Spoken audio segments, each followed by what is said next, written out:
Hmm. Hey, hope you all are doing well. Welcome back. This is another video of our live series of the red pill versus the blue pill. And I am Dr. DeLon Canterbury. I am the founder and pharmacist of GeriatRx, as well as the founder of the Deprescribing Accelerator, where we believe we have been stuck in this over medicated matrix, and we're looking to teach like minded senior facing professionals on ways they can break through this broken healthcare system and choose the red pill. So, appreciate you all tuning in and joining us. Um, but I'm glad you are back here again. So, welcome, welcome. Hope you're doing well. Today, we're diving into some of the common myths I believe some of our potential clients are facing or still are unwrapping on how they can really start using deprescribing as a service based model for their business, but also something they can use that is going to help grow some of their profits and unfortunately address some of those issues that are killing our profits. So we're going to talk about that more in depth today.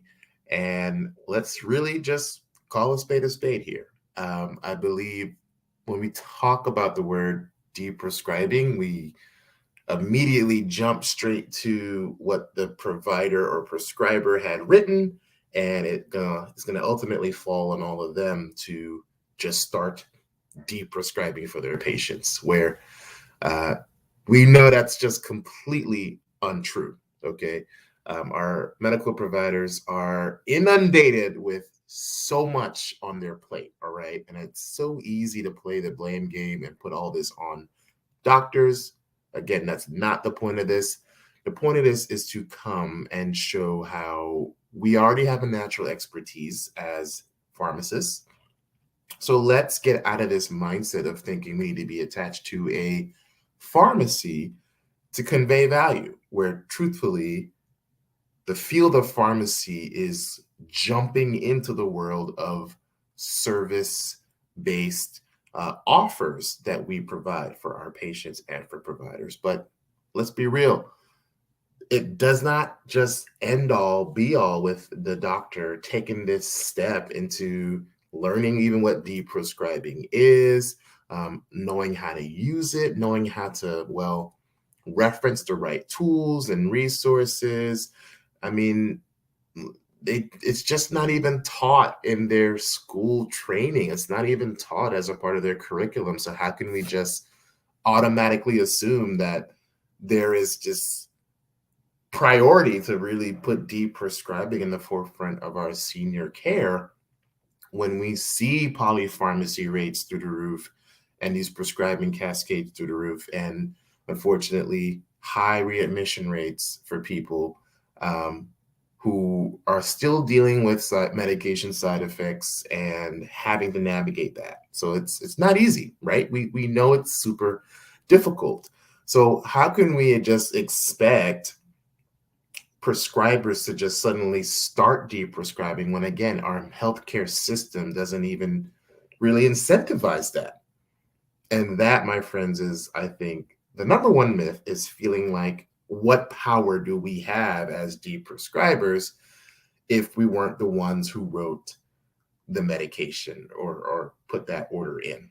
And it's a problematic mindset because it's contrary to our power in advocacy and knowing what may or may not be appropriate for someone at the time.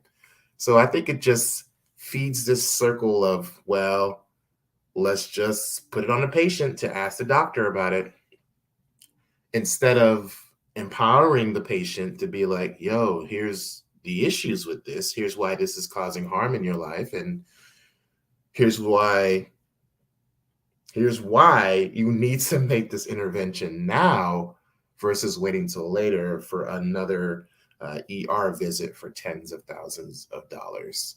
So, I mean, even just yesterday, right? Just yesterday, I had a referral for a consultation for a patient who is suffering from Parkinson's disease and was having some difficulty sleeping, right? Which is pretty common in the Parkinson world. And this patient didn't really have, hey, Dr. Gandhi. Oh, well, thank you. Dr. Gandhi is here tuning in, and she mentioned as a physician, she has always appreciated her pharmacist colleagues for advocating for the health of our patients. So super awesome. I'm so glad you put that comment in, and I want to thank you for sharing. But honestly, that's what I hear too, is there's more of an appreciative standpoint when pharmacists come in and give that, not just really an olive branch, but that perspective that I think isn't exactly there in some of our other training. And that's okay. We are not the experts in diagnoses. Medical doctors are.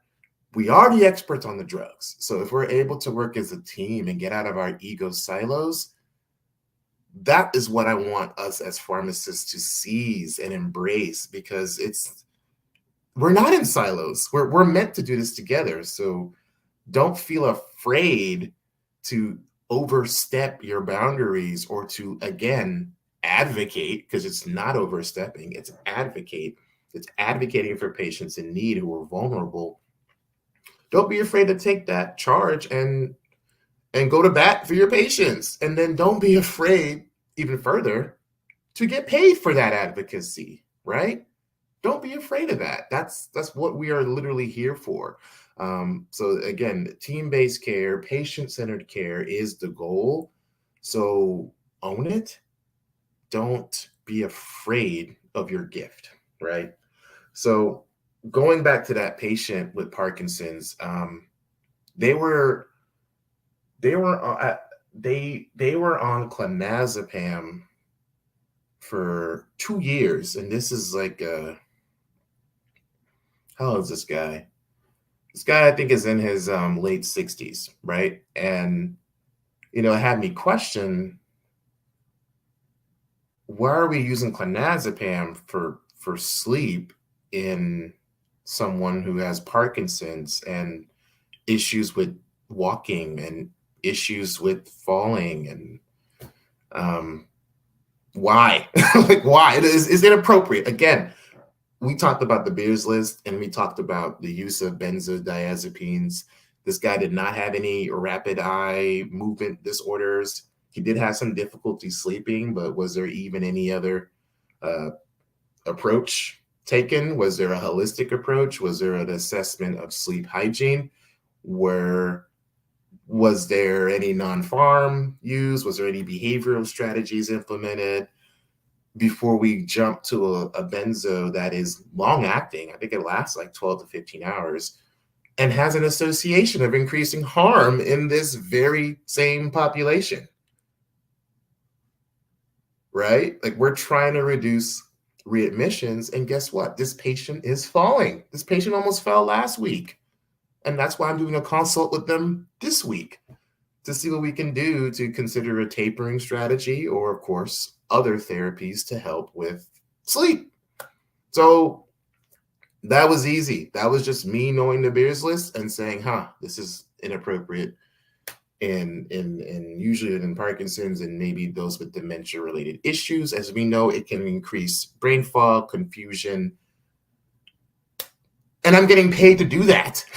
Like, I am getting paid to make this intervention that could potentially save this person's quality of life and hopefully improve their sleep and get rid of a medicine that may or not really be helping to begin with. It may be worsening the condition, So I think the first piece is getting over this myth that there needs to be a fear to tell doctors how you can help them. You know what I'm saying? Like, it shouldn't take this fear of I'm not worthy, so to speak, or who am I to tell? And when it's like, no, we're just working together. So that's myth number one. Get out of your head of thinking that this needs to be like given to you to make this lifestyle happen. All right. Number two, I feel sometimes, especially me in the beginning, and then not knowing how to structure my business and how to start getting into offices, is assuming that you have to have all of the answers now. You're just not gonna have all the answers to how you're gonna roll out this new high ticket service. And when it comes to fleshing the details out, you just gotta sometimes go on faith and take a leap and trust yourself that the answer is going to come. And it it generally comes. Okay. Maybe not all the time when you want it, but it's gonna come. So don't let this fear of the unknown or this it's not all fleshed out be your excuse to remain in your comfort zone. That's a complete myth. Like, we're literally learning as we grow, and we're learning as we implement this amazing life-saving service of deep prescribing, particularly in our seniors. So with such an aging population growing, with a dearth of geriatricians and senior care providers, the time is now to act. The time is now to pivot into this space of leveraging your already zone of genius as a pharmacist and nurse and senior care professional, um, to make way for this new model of preventative health, of value-based care, of doing what we really got into this profession to do. So I have to call out this need to know everything, which, we as clinicians like the guidelines, we like to stay in the lines, we like to know what XYZ will be and have XYZ contingencies, have all the contingencies all day. But if you stay in that place of comfort, then my friend, that's going to crush your profits. You need to address the elephant in the room, which is this initial fear of thinking we aren't meant to be the greatness that we have. And that is our power to deprescribe and get our patients off of harmful meds. That's all we want to do, right? So I'm not, again, thinking that everything needs to be alternative and holistic and functional medicine. I'm not bashing any of those. I'm simply saying there needs to be a check and balance when it comes to this use of always throwing a pill for every ill. That needs to stop. All right. Third is, we got to get at this idea of thinking that we as pharmacists are just confined to a product, right? Our identity isn't defined by your 90-day metric count or how many flu shots and COVID shots you gave this quarter. Like, we are not just the results of a product. You know what I'm saying? We are not just verification of orders to make sure it's safe. Like, it's so much more to that. It's like there's so much unpaid value that we provide to our healthcare system, and it's damn time we start getting paid for that and monetize that, or else again we are cutting into potential profits and closing the door on opportunities to find our financial freedom, one, but to live again in alignment of service as clinicians. So we aren't attached to pharmacy labels, pharmacy bottles, 90-day counts. We are not attached to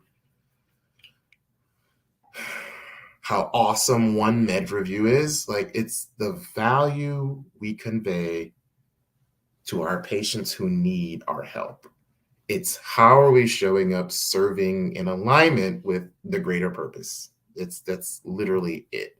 And then it's a bonus that we get paid buku bucks for that. That's cool. That will happen regardless if you're serving authentically, but the goal is to serve. And all of you have an amazing deprescribing win story, testimony to someone who found a way around beating their diabetes or killing their blood pressure goals or weight loss or beating psych mental health concerns.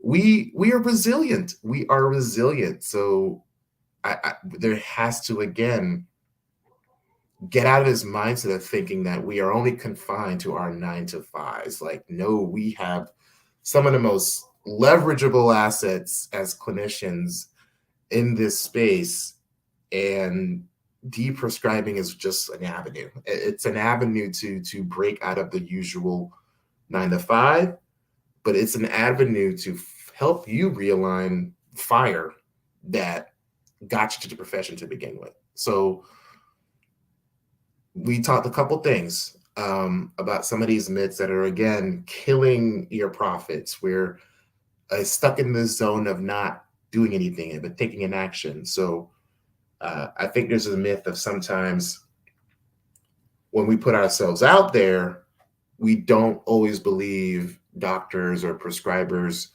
may be welcome to having a pharmacist's perspective or intervention. And I'm gonna be honest, in all my cases, I've had one and a half maybe who were completely anti what I had to say.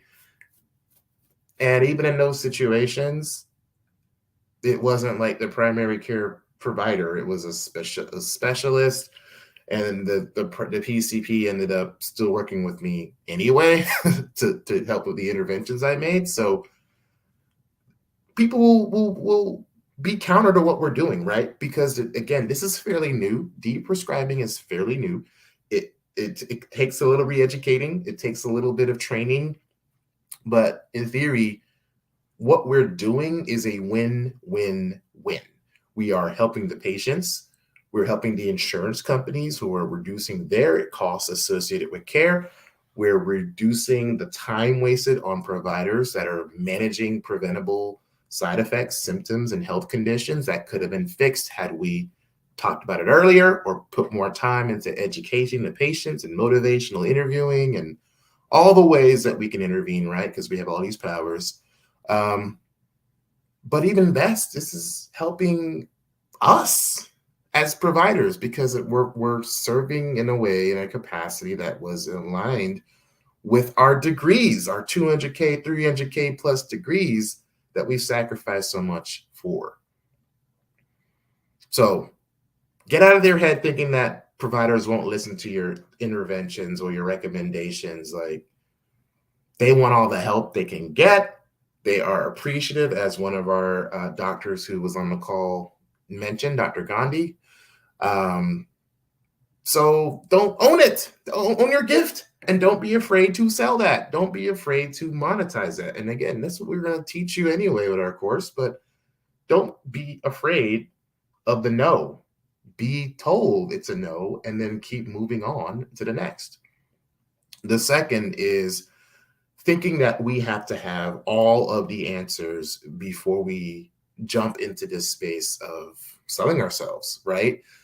If you are waiting for the perfect day where, suddenly Delon knows every single thing that GeriatRx will do and will accomplish with X amount of patients by X amount of time, I'm never going to get there because it's always going to be a moving needle, one, but you're just simply not going to know everything until you are faced with how to solve that problem in the moment now, not 3 months later, but now. So you're in a continuous cycle of truly not knowing everything. That is literally entrepreneurship. You literally don't know everything. Even if you read all the books, do all the trainings, get all the coaches, there's just some things you're never going to truly know until you face it. And that is completely cool. It's okay to not know. So do not make this feel to know be your roadblock to living your true self. Okay, so that's number 2. Number 3 was we need to get out of this mindset of thinking that our job, our end all be all, is attached to some type of product, right? I'm not Dr. Canterbury, the verification specialist. I'm not Dr. Canterbury, the count by 5 specialist. I'm not Dr. Canterbury, I just killed that amazing MTM, so that's it. No, we are, again, service-based. We are consultants. We are experts. We are literally the damn thing. Like, we are the boss of the drugs. So own that gift. Own that gift and get out of his head that we have to be attached to this. Whatever we did for that hour is our end all be all. Like, it's not. You can literally start your business today and use Deprescribing as an avenue to help others in the way that you want to help people. Lastly, the fourth one's actually fairly simple. You, especially with our program more tailored to senior patients and senior facing clinicians like nurses, pharmacists, social workers, others in this avenue, you don't necessarily have to work in that senior space now to dive into the world of geriatric care. And I mean this as in, you don't have to like be an LTC pharmacist to make this happen, or have a board certified geriatric credential to be a Deprescribing advocate. It kind of is done for you once you learn the content. But I will say, you have to have a passion for this. You have to want to serve. You have to lead with being the advocate for a voiceless population. And you don't have to necessarily know all the bells and whistles here of being a geriatrician. Like, it'll help you. But as long as you come with a doggedness and a level of service and an attitude that's there, again, to serve, you're going to get all the rest naturally. So don't feel like, oh, well, I don't work with more than 45%, 50% seniors, and I don't belong here. I was like, well, that's not true. Like, if you want to make this your mission, your service, you can. But it helps to have that geriatric background, but it's not a prerequisite. So again, that kind of ties into this need to have all the trainings and credentials and all the XYZ. Hey, what's going on? Inspired Senior Care. Hope you're doing well.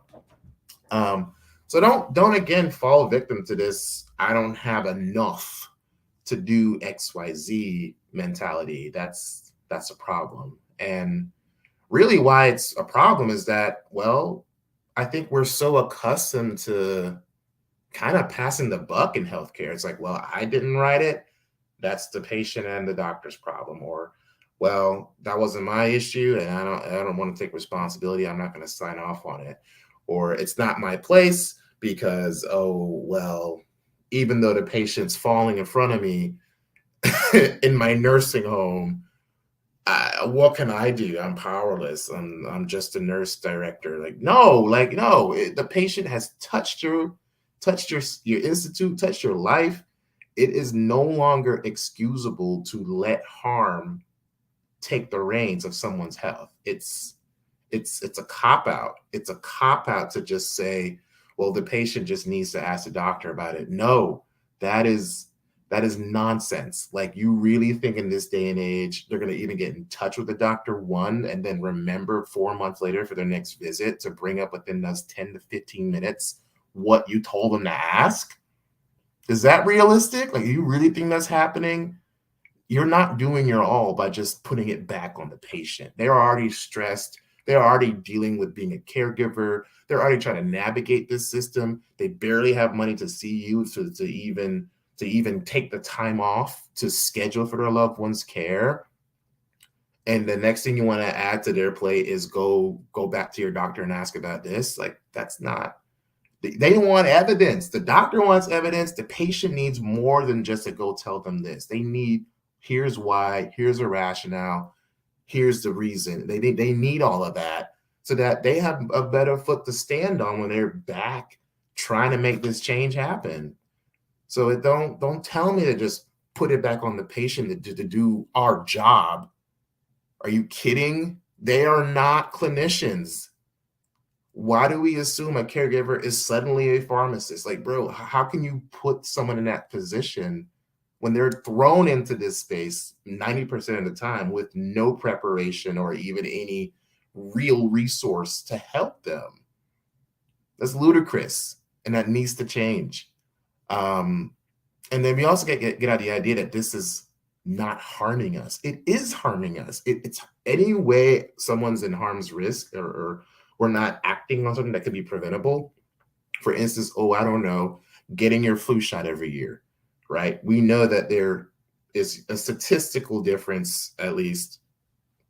Maybe COVID's a better example, but at this rate, I can't even tell. Everyone's getting COVID. But let's be honest, if we are not putting into ways to prevent harm, which vaccinations have done across the world, saving millions of people's lives, then we are just chasing the dragon when it comes to doing the best we can and really doing what we're supposed to do, which is investing more in preventative measures. So why wait for the train wreck? For instance, the Klonopin patient we talked about earlier, who has Parkinson's, who is already showing signs of difficulty falling and with walking.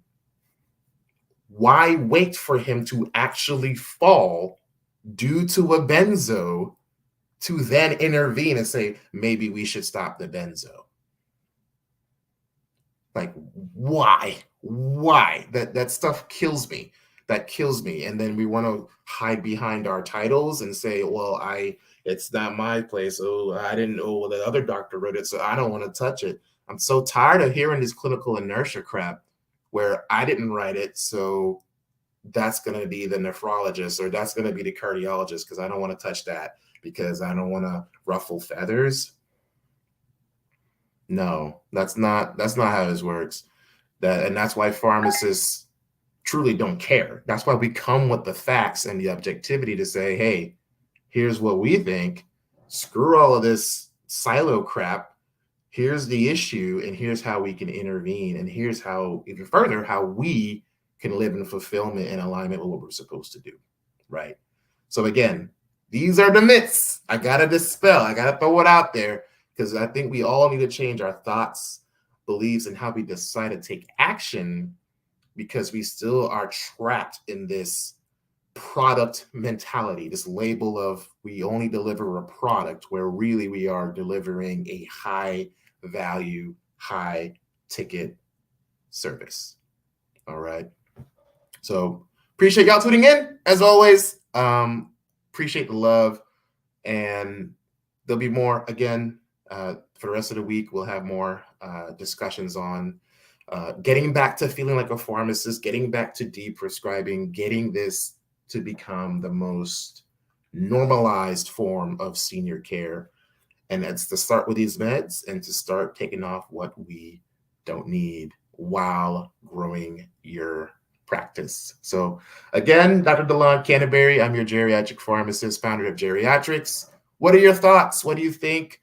I encourage you to learn more about our course details in the link in the description from our Deprescribing Accelerator. We do start our next cohort next month, looking for 5 to 7 people who are passionate as much as I am to serve and develop novel revenue streams with Deprescribing in our seniors. So you guys have an amazing week and see you next time.